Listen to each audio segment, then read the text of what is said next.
सम्मोहन। क्लियर है? तो रेसिस्टेंस बराबर क्या होता है, पिछले क्लास में हमने बात किया था। पिछले क्लास में हमने बात करा था।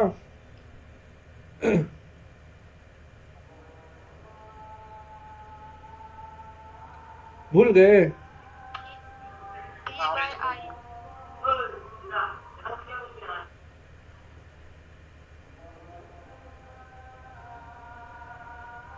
Resistance is equal to V upon I over C.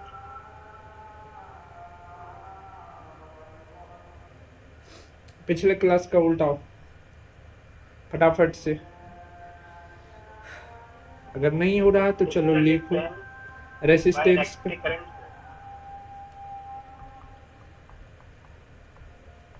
Resistance का डिफिनेशन लिखो।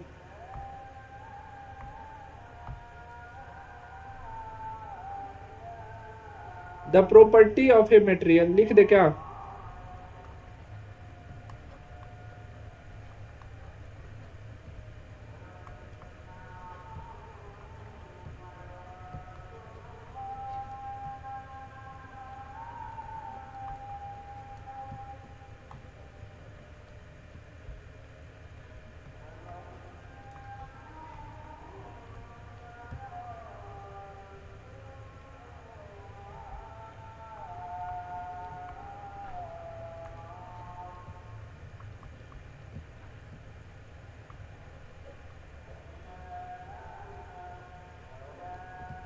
Opposes the flow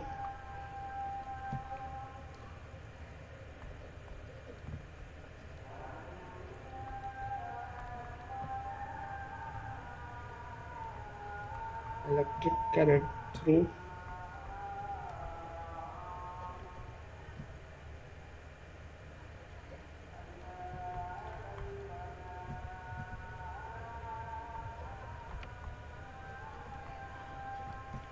is called resistance।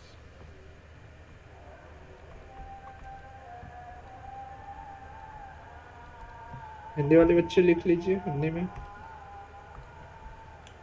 लिखा दे या लिख दे? लिख दीजिए सर। चलो ठीक है, लिख देते हैं।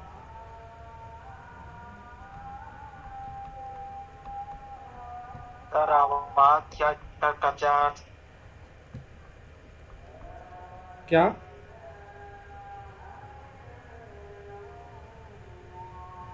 क्या कोई दिक्कत है? आवाज नहीं आ रहा सर। अभी तो बोर्ड पे दिक्कत हो रहा सर। अभी बोर्ड पर लिख रहे हैं ना?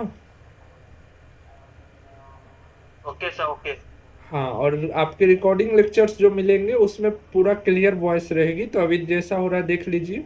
अगर कोई नेटवर्क आपकी तरफ से इशू होगा तो उसके वजह से भी हो रहा होगा, तो रिकॉर्डिंग में पूरा कंप्लीट दिख जाएगी। ठीक है ना?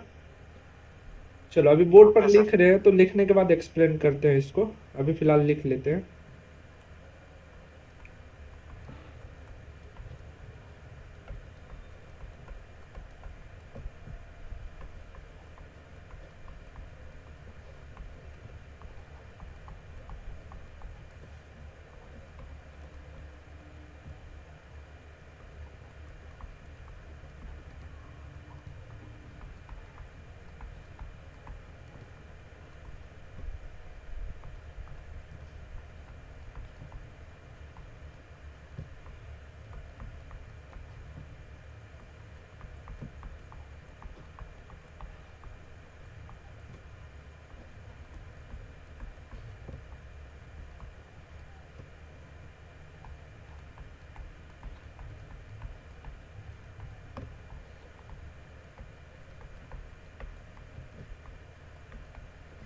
प्रतिरोध कहलाता है। The property of a material by virtue of which it opposes the flow of electric current through it, it is called resistance। Resistance क्या है? किसी पदार्थ की वह विशेषता, है ना, कोई भी पदार्थ ले लो, लकड़ी, एल्यूमिनियम, कुछ भी, तो किसी पदार्थ की वह विशेषता जिसके कारण वह उसमें प्रवाहित होने वाला विद्युत धारा का विरोध करता है, प्रतिरोध कहलाता है। ठीक है, मान लो किसी भी चीज से जितना, मान लो इलेक्ट्रॉन फ्लो करवा रहे हैं हम किसी भी चीज से, और वो चीज इलेक्ट्रॉन फ्लो होने में जितना बाधा उत्पन्न कर रहा है वही प्रतिरोध कहलाता है। सिंपल सी बात है। तुम्हारे दरवाजे से हो करके हम जा रहे हैं ट्रैक्टर लेकर के, अपना ट्रैक्टर लेकर के डेली आ जा रहे हैं, उसके रोकने के लिए तुम जितना कर रहे हो, कभी कभी जो है उस पर कील लगा दे रहे हो रास्ते पर, कभी कभी क्या कर रहे हो तुम, अपना साग बो दे रहे हो, कभी धनिया बो दे रहे हो, तो हमें जितना बाधा उत्पन्न कर रहे हो वही वही हमारा रेसिस्टेंस कहलाएगा, मेरे लिए वही रेसिस्टेंस होगा। तो समझ में आ गया रेसिस्टेंस क्या होता है। किसी भी पदार्थ से होकर के जो इलेक्ट्रॉन फ्लो होगा, तो मान लो 5 एम्पियर के करंट फ्लो होना चाह रहा है, तो 5 एम्पियर के जगह पर मान लो 3 एम्पियर या 2 एम्पियर कर रहा है, तो कितना का प्रतिरोध उत्पन्न हो रहा है वहां पर, जितना कम कर रहा है उतना प्रतिरोध हो रहा है। तो समझ में आ गया प्रतिरोध किसको यस कहेंगे। सर। चलो, हिंदी वाले बच्चों को कोई दिक्कत। Note sir. आर बराबर क्या होता है, आर को, प्रतिरोध को, रेसिस्टेंस को आर से डिनोट किया जाता है। ठीक है, यस सर।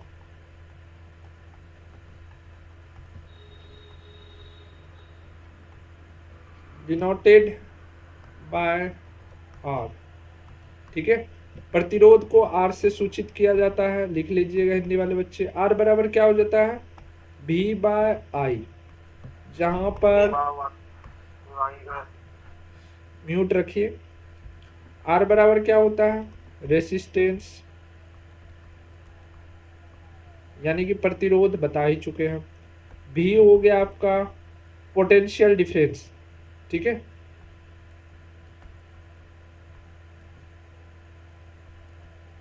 पोटेंशियल डिफरेंस,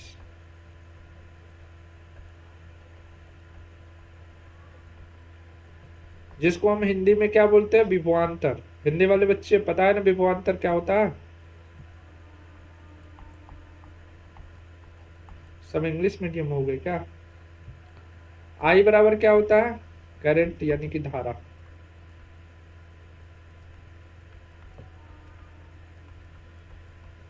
चलो यूनिट क्या होगा इसका,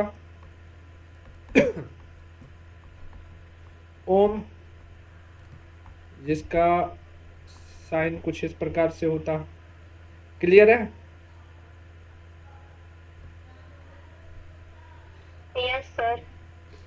अब इसको फैक्टर को, रेसिस्टेंस को अफेक्ट करने वाला फैक्टर क्या होगा बताओ। एक होता है प्रतिरोध और एक होता है प्रतिरोधकता, पता है ना।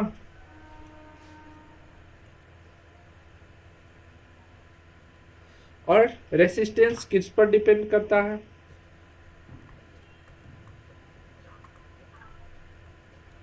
डिपेंड्स ऑन, यानी प्रतिरोध लिख लेना, हिंदी वाले बच्चे लिख लेना, प्रतिरोध निर्भर करता है। पहला पॉइंट बताओ, तार के लंबाई पर,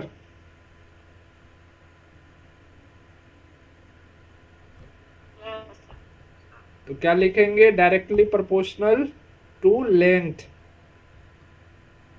डायरेक्टली प्रोपोर्शनल टू लेंथ।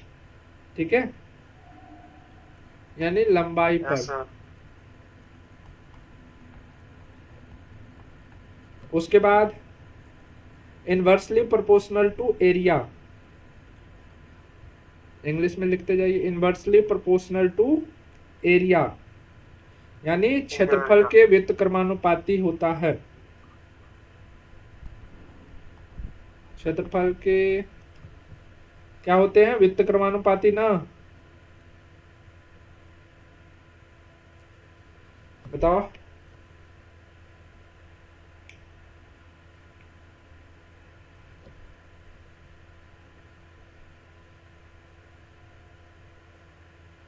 और तीसरा क्या हो जाएगा, depends on material property, depends on material property, पदार्थ के गुणों पर या प्रकार पर, पदार्थ के प्रकार या फिर गुणों पर। क्लियर है। और एक आर जानते हो, ये आर बराबर होता है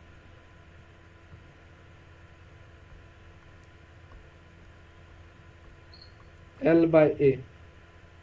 ये क्या है, जो आपको रो जैसे लग रहा है, ये रो क्या है?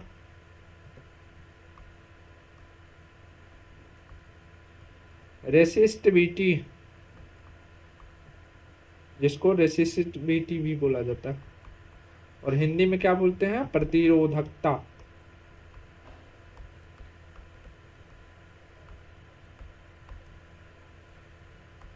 ठीक है।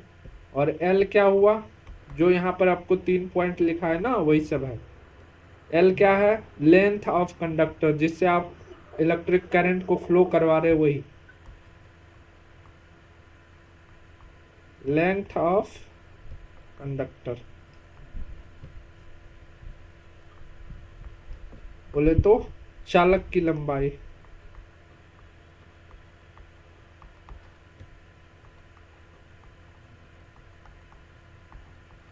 और ए तो जानते ही होंगे, ए क्या है?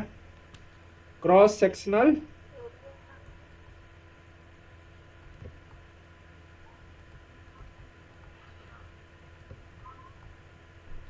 एरिया, जिसको हम लोग हिंदी में क्या बोलते हैं?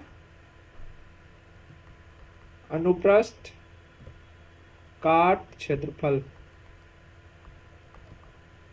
ये लंबाई गुना चौड़ाई वाला एरिया नहीं होगा। कोई भी वायर ऐसे गोल में रहता है ना, तो ये आपको ऐसा वाला एरिया लेना होगा, जिसका क्या होता है फॉर्मूला? पाई आर स्क्वायर या पाई आर? बताना। पाई आर होता है या पाई आर स्क्वायर? अरे वृत्त की त्रिज्या बराबर क्या होती है? वृत्त की क्षेत्रफल बराबर क्या होता है?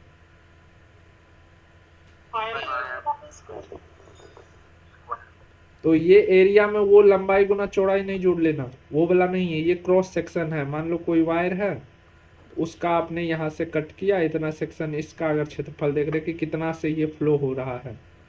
क्लियर? यहाँ तक समझने में कोई दिक्कत? No sir. अब आते हैं, ये सब चीज हम पिछले क्लास में बात कर चुके थे थोड़ा बहुत। अब आते हैं आगे हम लोग अपना मेन टॉपिक, जो हमारा था ग्रुपिंग ऑफ रेसिस्टेंस। तो कुछ नए बच्चे थे, तो इसके लिए हमने भूमिका बना दी। ठीक है।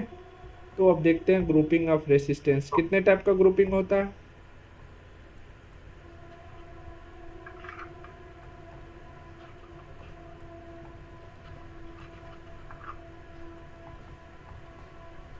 ग्रुपिंग ऑफ रेसिस्टेंस पहला क्या होता है?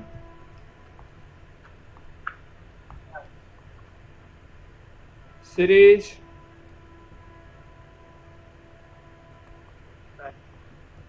कॉम्बिनेशन,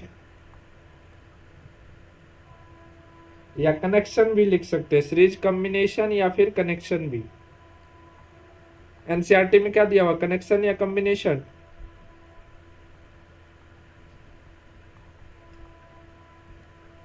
किस किस के पास एनसीईआरटी का फिजिक्स, केमिस्ट्री, बायोलॉजी तीनों बुक है? अपना नाम बताओ तो। मेरे पास है सर, गौतम कुमार मंडल। सर मेरे पास भी है सर, मेरे पास फिजिक्स और केमिस्ट्री है बस। मेरे पास भी फिजिक्स केमिस्ट्री है। तीनों बुक होना चाहिए। अगले 1 तारीख को जब हम आएंगे तो तीनों बुक होना चाहिए सबके पास, फिजिक्स, केमिस्ट्री, बायोलॉजी। ठीक है। अगर हिंदी वाले बच्चे हो कोई, तो भारती भवन का बायोलॉजी ले लेना। मेरे पास भी फिजिक्स केमिस्ट्री। सब ले लो, क्योंकि एनसीईआरटी जितना पढ़ोगे ऑब्जेक्टिव क्वेश्चन उतना बनेगा। अगर 50 क्वेश्चन एक सेक्शन में है, तो उसमें से 25 क्वेश्चन जो थ्योरेटिकल और 25 क्वेश्चन नॉमेरिकल रहता है। नॉमेरिकल में से इस 25 में से 15 क्वेश्चन आपको फॉर्मूला बेस्ड रहेगा, और बाकी के क्वेश्चन केवल 10 क्वेश्चन आपको नॉमेरिकल सॉल्व करने होंगे। 15 क्वेश्चन जो नॉमेरिकल क्वेश्चन जो रहेगा, उसमें भी केवल 15 क्वेश्चन आपको फॉर्मूला ही पूछ दिया जाएगा। और केवल 10 Okay, sir. क्वेश्चन रहेंगे जो लेंदी सॉल्व करना रहेगा थोड़ा सा, और बाकी Okay, sir. 25 क्वेश्चन केवल थ्योरी का लाइन ही उठा के डाल देगा। रेसिस्टेंस किस पर निर्भर करता है? एनसीईआरटी में पॉइंट बाय पॉइंट बनाया हुआ, जो आपको पॉइंट लिखा है वही पॉइंट वहां भी बना हुआ है। तो एटलीस्ट एक बार 2 बार एनसीईआरटी को पढ़ोगे तो वो लाइन भी तो याद रहेगा ना थोड़ा बहुत दिमाग में। तो एनसीईआरटी Okay, sir. सबके पास होने चाहिए। चलो, तो हमारा पहला सीरीज कनेक्शन या कॉम्बिनेशन जो भी रहेगा एनसीईआरटी में लिख देना। इसको हिंदी में बोलते हैं श्रृंखला श्रेणी, ठीक है, या श्रृंखला संयोजन। श्रृंखला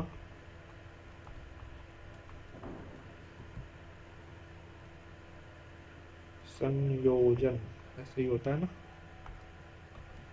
चलो, कोई बताओगे इसके बारे में क्या होता है?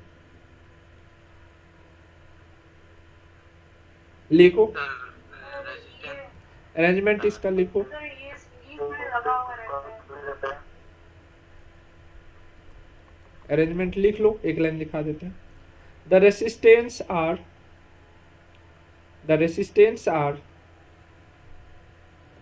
connected the resistance are connected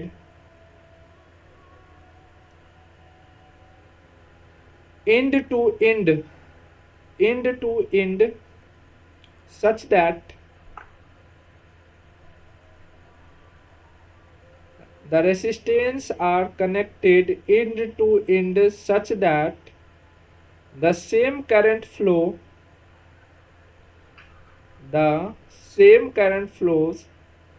through each resistance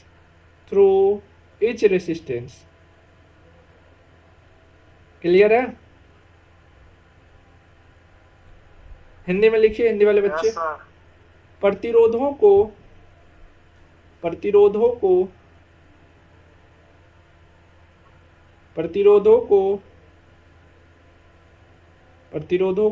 एक के बाद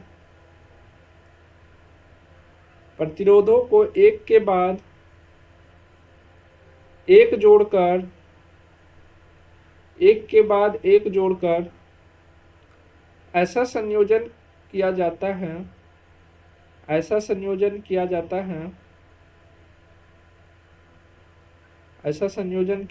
है जिसमें सभी प्रतिरोधों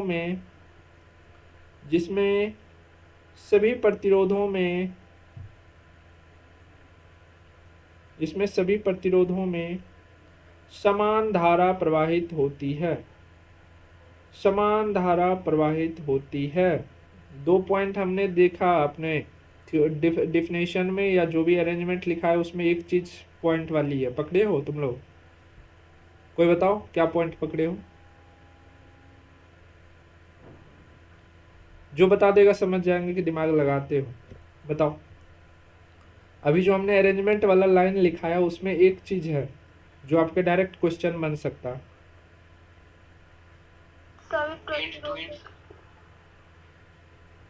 एंड टू एंड। दूसरा बच्चा क्या बोल रहे थे, बोलो।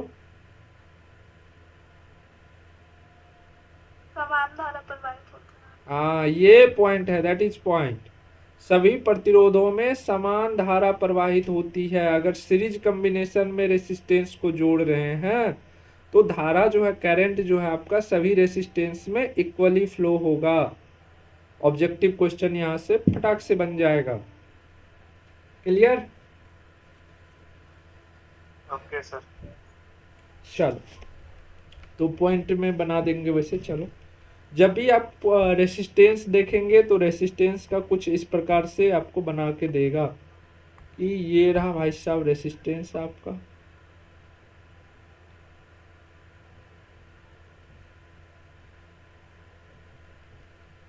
ठीक है, इसको R1 बोल देंगे, R2 बोल देंगे, R3 बोल देंगे।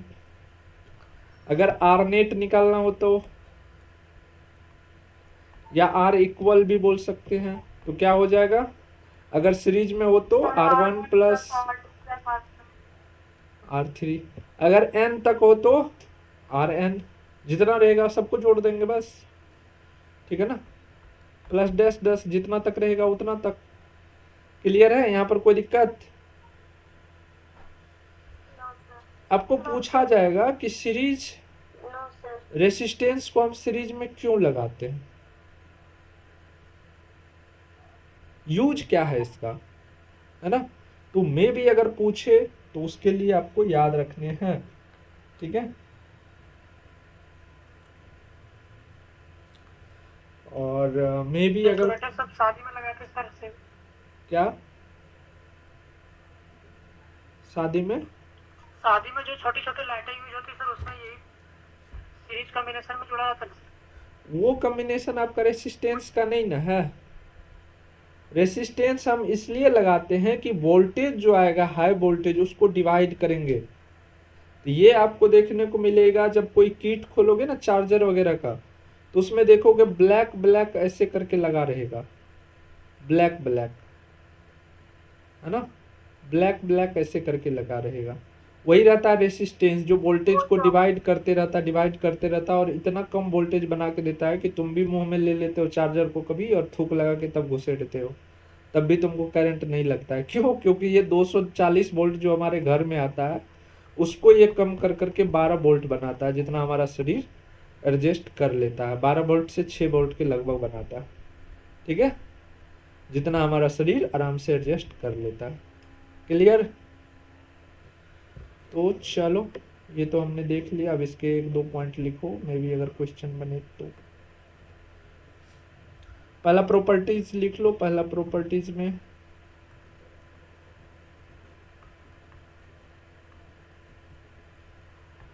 जिसको हिंदी में विशेषता बोलते हैं, पहला विशेषता क्या है? वही current through each resistance is same. लिखो वही जो इक्वल फ्लो हो रहा था वही चीज को लिखो। पहला पॉइंट में लिखो current through each resistance is same. प्रत्येक प्रतिरोध में समान धारा रहती है। हिंदी वाले बच्चे लिखेंगे प्रत्येक प्रतिरोध में समान धारा रहती है। इंग्लिश वाले लिख लिए current through each resistant is same. दूसरा लिखिए potential difference divides. Potential difference क्या रहेगा? डिवाइड रहेगा, सब में अलग अलग रहेगा। पोटेंशियल क्या चीज? ये पोटेंशियल डिफरेंस अलग अलग कैसे होगा? बताएंगे आगे चल के। मान लो कि 5 वोल्ट का हम भेज रहे करंट, अब यहाँ पर रेसिस्टेंस लगा हुआ है एक, तो ये तो कुछ कम करेगा। मान लो 1 वोल्ट खा गया, यहाँ पर ये 1 वोल्ट खा गया, तो अब अगला रेसिस्टेंस को कितना वोल्ट मिल रहा है? यहाँ पर कोई रेसिस्टेंस, ये R1 है, ये R2 है, अब इस रेसिस्टेंस को कितना वोल्ट मिलेगा? 4 वोल्ट ही आ रहा है ना। इसके पास आ रहा था 5 वोल्ट, इसके पास आ रहा है 4 वोल्ट। अगर इसके आगे हम लगाते हैं एक एम्पियर का सब रेसिस्टेंस, मान लो कि हम 1 ओम का लगा देते हैं, तो एक जो है सब खाते जा रहा है। तो अब इसको कितना मिलेगा? इसके पास कितना आएगा? 3 वोल्ट। तो सबका डिफरेंस देखने को मिला। चलो अब ये समझ गया। अब यूज लिखो, यूज भी लिख ही लो। उपयोग, हिंदी में उपयोग। पहला उपयोग क्या है?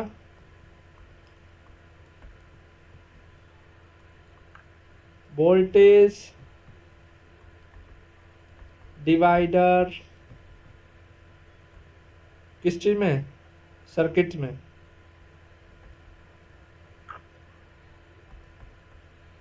हिंदी में लिखो वोल्टेज विभाजक परिपथ में इसका इस्तेमाल होता है या उपयोग होता है। वोल्टेज विभाजक परिपथ में इसका इस्तेमाल होता है। जैसे देखते हो कहीं पर 11 लाख या 33 लाख वाला ऊपर में जा रहा है, फिर 11,000 सप्लाई करता है, फिर 11,000 से 240 वोल्ट वाला हमारे पास आता है। तो वो कन्वर्ट कर रहा है ना, तो रेसिस्टेंस लगा लगा करके ही कन्वर्ट किया जाता है ना। क्या बोले? हिंदी में एक बार और बोलिए। वोल्टेज विभाजक परिपथ में, वोल्टेज विभाजक परिपथ में इसका इस्तेमाल होता है। और दूसरा, मान लो छोटका छोटका बल्ब जो शादी के तुम लोग बोल रहे थे ना, तो उसमें अगर डायरेक्ट एक बल्ब में लगा देंगे ना तो ये उड़ जाएगा बल्ब, ठीक है। तो जितना बल्ब रहता है सबको सीरीज में लगा दिया जाता है और एक यहाँ पर जोड़ा जाता है एक कनेक्शन को। मान लो ये लाइव वायर आ रहा है, तो कल तुम लोग बताना लाइव वायर का कलर कैसा होता है। क्वेश्चन पूछा है लाइव वायर का कलर कैसा होता है। ऑप्शन है रेड, ब्लू, वाइट, ब्लैक। और दूसरा लास्ट में जोड़ दिया जाता है ताकि यहाँ पर क्या हो जाए, रेसिस्टेंस उत्पन्न हो जाए। और कीट सब में लगा रहता है और उसमें रेसिस्टेंस रहता है, ठीक है। तो दूसरा लिख लो, बल्ब इन सीरीज। दूसरा हो जाएगा बल्ब इन सीरीज, बल्ब इन श्रृंखला में बल्ब को जोड़ने में, श्रृंखला में बल्ब को जोड़ने में इसका इस्तेमाल किया जाता है, इसका इस्तेमाल किया जाता है। क्लियर है? क्लियर? अब आते हैं पैरेलल कॉम्बिनेशन।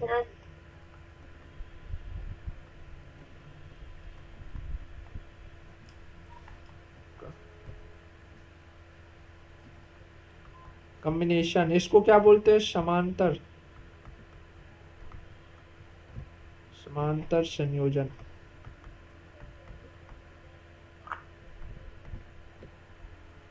इसमें क्या होता है, बेसिकली जो भी आपका रहता है ना, इसमें करंट डिफरेंट होता है सर, वोल्टेज सेम होता है। देखो कुछ बच्चा पहले से दिमाग लगा रहा है।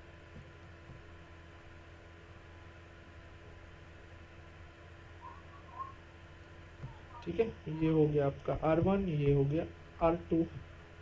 क्लियर है? मान लो I नाम का कोई करंट इधर से आ रहा है और फिर इधर को जा रहा है, ठीक है। तो ये I जो है ये डिवाइड होगा I1 और I2 में। तो क्या हो जाएगा, जब करंट दो पार्ट में डिवाइड हो रहा तो अरेंजमेंट लिख लो, एक लाइन लिख लो। All resistance are connected between two common point, all resistance are connected between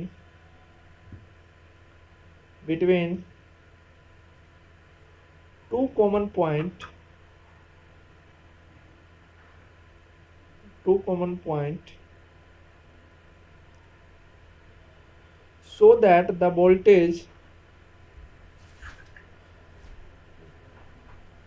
so that the voltage all resistance are connected between two common point so that the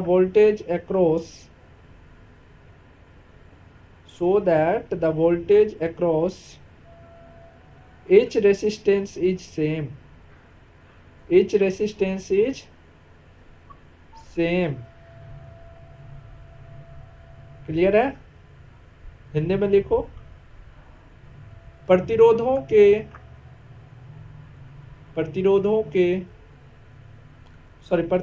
को दो समान बिंदुओं के बीच, प्रतिरोधों को दो समान बिंदुओं के बीच इस प्रकार जोड़ा जाता है,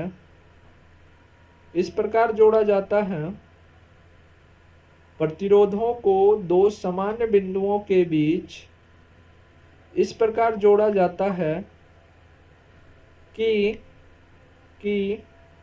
प्रत्येक प्रतिरोध के सिरों पर विभवांतर समान रहता है, तो आर नेट बराबर यहाँ पर क्या हो जाएगा बताओ, या आर इक्विवेलेंट, इक्विवेलेंट या आर नेट एक ही चीज होता है। तो रेसिस्टेंस में जितना रहेगा are one, 1/R1 plus 1/R2, यहाँ पर भी आपको आर इक्विवेलेंट में पैरेलल में तो 1/R इक्विवेलेंट ही लेना पड़ेगा, ठीक है। और प्लस में जितना रहेगा उतना, कोई दिक्कत यहाँ पर कोई समस्या? चलो इसका प्रॉपर्टीज देखना है।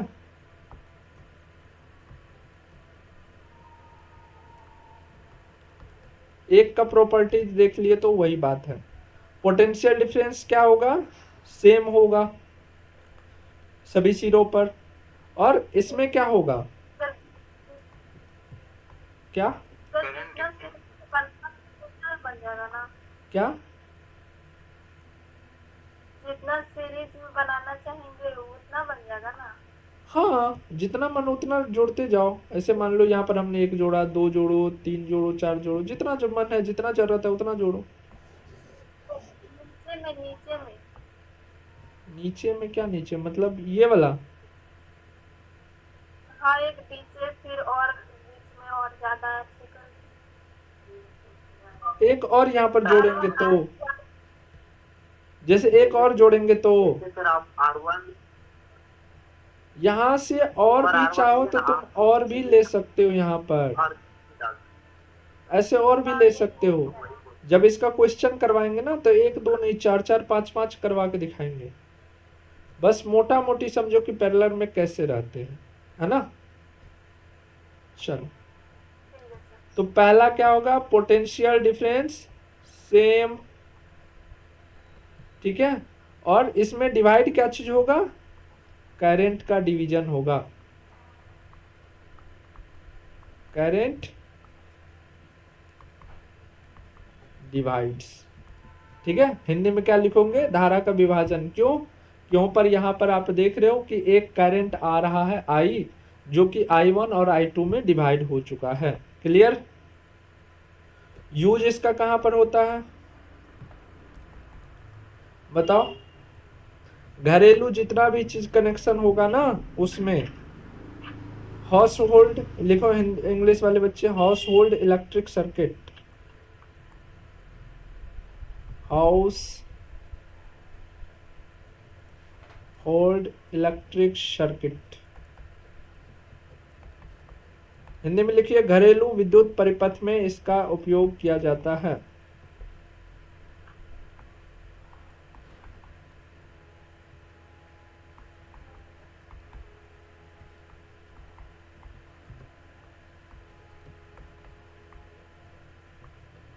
सर एक बार फिर से बोलिएगा। घरेलू विद्युत परिपथ में इसका इस्तेमाल किया जाता है। दूसरा का लिखना है distribution of current, distribution of current जिसको लिखना है धारा का वितरण करने में इसका इस्तेमाल किया जाता है।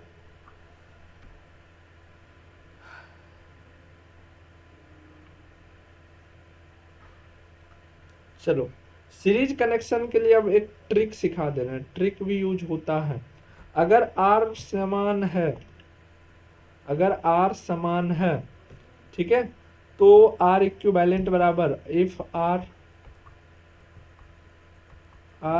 इज इक्वल, सभी आर का वैल्यू अगर समान समान है, तब आर नेट निकालने के लिए या आर इक्विवेलेंट निकालने के लिए आपको क्या करना है, एन इंटू आर कर देना, ठीक है। जितना आर लगा रहता है, मान लो कि इसका भी 5 ओम है, इसका भी 5 ओम है, इसका भी 5 ओम है, तो टोटल को R1 R2 जोड़ोगे तब भी 15 होगा। और यहाँ पर अगर हम 3 गुना 5 लिख देंगे तब भी 15 होगा ना, समझ में आया। उस कंडीशन में ये फॉर्मूला का यूज करना। अब पैरेलल में आते हैं, पैरेलल में अगर फिर वही बात है, अगर आपको आर सेम रहेगा तो क्या कर देना है, आर इक्विवेलेंट बराबर R/N। क्लियर, सर ठीक है। चलो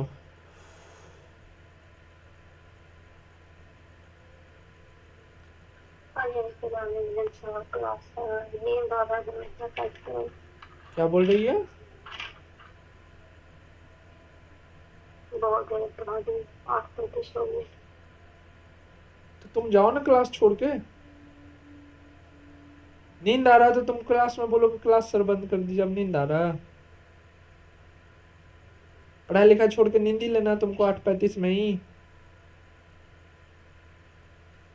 गजब बेवकूफ सब क्लास में जमा है जी।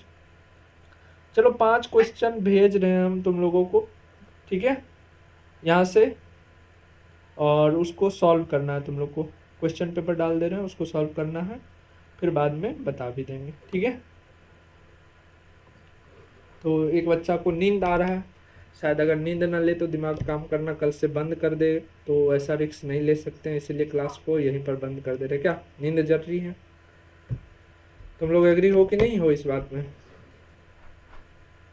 नो नींद सर। नींद नहीं लेने से दिमाग खराब हो जाता है, दिमाग थोड़ा सा काम करना बंद कर देता है। बात सही है, लेकिन जरूरी नहीं कि तुम दिन में 12-10 बजे खाना खा के 4 बजे तक सो, वो नींद ना लो, और शाम में 7 बजे सो जाओ, वो नींद नहीं होता।